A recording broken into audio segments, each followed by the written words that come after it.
I arrived in Dublin on a drizzly Monday morning, clutching a work visa that felt heavier than the suitcase I just lugged across the airport.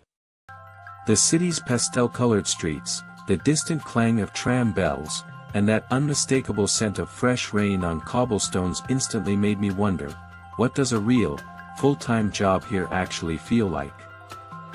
The answer, I soon discovered, would not be found in any guidebook.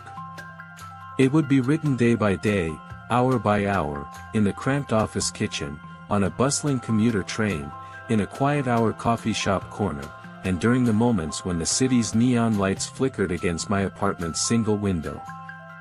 Over the next 30 days I kept a diary, and I'm taking you through every highlight, low point, surprise, and the little extras that didn't make the original cut but are essential to understanding life in Dublin. Day 1, First Impressions.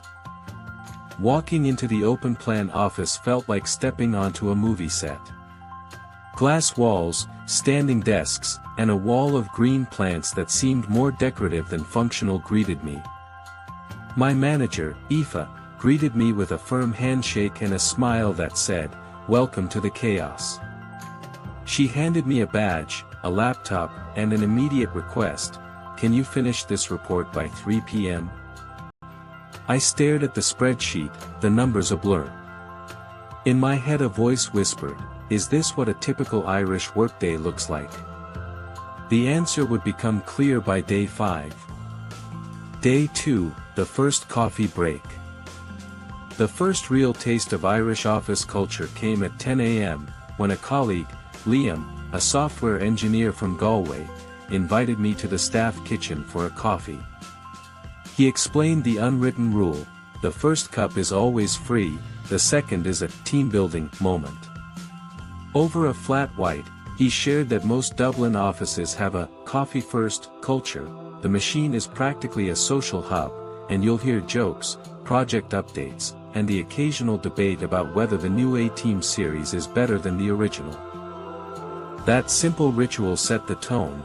Work in Dublin is a blend of focused output and spontaneous conversation. Day 3, Exploring the neighborhood. After work I walked to St. Stephen's Green for a quick distress session. The park's emerald lawns, dotted with statues and swans, felt like an escape corridor between meetings. I discovered that many locals use the green spaces as informal meeting rooms, a quick walk to discuss a deadline or brainstorm a design. I also noticed the rain-ready fashion, waterproof jackets, scally caps, and bright umbrellas that turn a gloomy day into a kaleidoscope of color. Day 5, the commute truth. The DART, Dublin Area Rapid Transit, is legendary among locals. I boarded a packed train, shoulder to shoulder with commuters clutching coffee cups. The announcer's voice echoed, "Next stop, Connolly." I realized the commute isn't just a ride, it's a social micro-scene where jokes are exchanged, headlines are debated, and the city's rhythm is felt. A sudden delay forced us to stand for an extra 10 minutes. I struck up a conversation with a senior analyst from a fintech startup. He told me, the hardest part isn't the work, it's adapting to the rhythm of the city. That insight stayed with me. Day 7, Co-working Corner. On Thursday I tried a co-working space in the Docklands called The Hub. Unlike the corporate office, the space had beanbags, whiteboard walls, and a community board advertising Technique UPS and poetry slams. I spent a half day there, observing freelancers swapping stories about visas, freelance rates, and the occasional Irish pub hour networking session. The vibe was relaxed, the Wi-Fi fast, and the only dress code was smart casual, but be yourself. It reminded me that Dublin's professional scene is a mosaic of startups, multinationals, and gig workers, all intersecting in shared spaces. Day 10, Lunch Break, the Pub Revelation. In Dublin, lunch often turns into a quick stop at a nearby pub. I stepped into the Harp for a sandwich and a pint of Guinness. The bartender, Sean, asked, "First day?" You'll love it here. He poured a glass and said, work here is more than the tasks, it's the community. The pub's chatter was a blend of sports, politics, and oddball anecdotes. I realized that social bonding during breaks is a cornerstone of Irish workplace culture, a factor absent from many corporate handbooks. A colleague, Niamh, told me about the Friday pub quiz that doubles as a team-building exercise. The winner gets bragging rights and a free round of drinks. Day 12, Irish Food 101.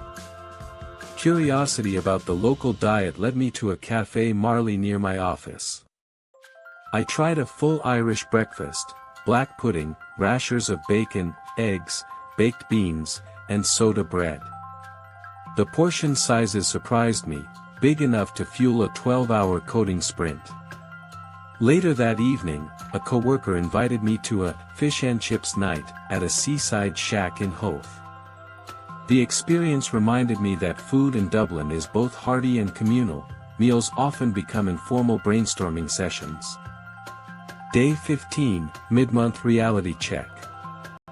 Halfway through the month, the novelty faded. The workload piled up, client calls, deadline crunches, and a sudden request to present a project to senior leadership. My nerves spiked. I remembered the promise I made to myself: I will stay authentic, ask questions, and not fake confidence. During the presentation, I stumbled over a data point. Aoife leaned over, whispered, "It's okay, you've got this." The room erupted in supportive applause. That moment taught me that vulnerability is welcomed, not penalized, a cultural nuance that differentiated Dublin from the high-pressured environments I'd known. Day 18, Weather-Driven Productivity. A sudden downpour turned the city into a sea of umbrellas. I discovered a loophole: many offices have rain day policies, flexible start times, optional remote work, and extra coffee supplies. I spent the afternoon in a quiet cafe, watching the rain dance on the streets, while the office buzzed with a slower, calmer rhythm. The weather, instead of being an obstacle, became a productivity enhancer. The city's pace naturally adjusted. Day 20, Salary and Cost of Living Shock. I received my first paycheck. The numbers looked decent, but a quick glance at my rent, €1,800 for a modest one-bedroom in the city center, set my heart racing. I started tracking expenses on a spreadsheet, noting groceries, transport, and that inevitable monthly pub night. The conclusion: living comfortably on a typical Irish salary requires budgeting discipline and strategic roommate arrangements. I drafted a guide for future expats, which I'll share in the description. Day 22, After-Work Sports. One evening a teammate invited me to a local Gaelic football match in a community park. The sport, fast-paced and spirited, drew crowds of families, kids, and enthusiastic supporters. I learned the basics, cheered loudly, and realized that after-work sports are a major social glue in Ireland. Participation is encouraged, and it's a perfect way to network outside the office walls. Day 25, The Unexpected Perk. My team organized a surprise birthday celebration for a colleague, complete with cake, karaoke, and a group photo. It was chaotic, offbeat, and utterly genuine. The laughter that filled the break room reminded me of why human connection can outweigh any salary figure. Later that night, I walked home under a sky splashed with early spring colors, feeling an odd mix of exhaustion and gratitude. The city's lights reflected off the River Liffey, and I thought, maybe this is what they meant by work-life balance. Day 27, Weekend Getaway. I took a 2-day weekend trip to the Wicklow Mountains. Hiking through Emerald Hills, I met a group of hikers who were also remote workers. We swapped stories about meeting deadlines while breathing fresh mountain air. The trip reinforced a key point: Ireland's compact size makes spontaneous weekend escapes easy, a perk that many expats cite as a major quality of life boost. Day 30, the final reflection. On the last day, I compiled my diary entries, each one a puzzle piece of the larger picture. Working full-time in Dublin wasn't a monolith, it was a series of moments, some exhilarating, some draining, many unforgettable. Key takeaways. Community matters more than you think. Regular pub stops, after-work sports, and spontaneous coffee chats build trust that fuels productivity. The commute is a cultural classroom. Use it to learn slang, make contacts, and absorb the city's pulse. Financial planning is essential. Expect higher rent, mitigate with roommates or suburban living.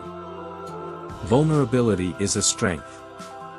Irish workplaces reward authenticity and collaborative problem solving. Balance is real, but it's earned. Schedule downtime, embrace the outdoors, and let the city's charm recharge you. As the sun set behind the spire, I closed my diary. The question that began this journey, what does full-time work in Dublin really look like, now had a concrete answer, layered with personal stories, hard data, and a newfound love for a city that feels both old and daringly modern. If you're considering a move, a job, or simply curious about life in Dublin, hit the like button, drop a comment with your biggest question, and subscribe for more Insider Chronicles.